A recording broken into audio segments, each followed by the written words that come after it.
நீலகிரியிலிருந்து நாங்கள் பேசுகிறோம். என்னன்னு கேட்டால், நாங்கள் வெள்ளத்தால் பாதிக்கப்பட்டனால எங்களுக்கு வணிகம் நிறுவனம் ஆஸ்திரேலியாவிலிருந்து ஒரு நிவாரணம் எங்களுக்காக உதவி செய்தமைக்கு கோடி நன்றிகள்.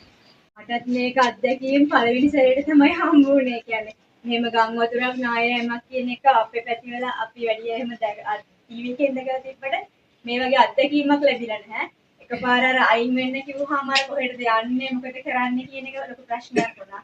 ඒකත් එක්ක දැන් ගොඩක් අයට තියෙන ප්‍රශ්නයනේ හැමෝම කෑම් බීම එහෙම අර ගොඩක් තියාගෙන ඉන්නේ නැහැනේ. එතකොට මම එකපාර මෙහෙම රටේ මෙහෙම දෙයක් වුණාම අර ගන්න තැනක් නැහැ. අනික ළඟ සල්ලි නැති අවස්ථා තියෙනවා. ඒකට ටවුන් එකට ගිහලා සල්ලි ගන්න බැරි අවස්ථා තියෙනවා. දැන් මොනවද ATM එකේ මොකද වැඩ කරන්නේත් නැහැ.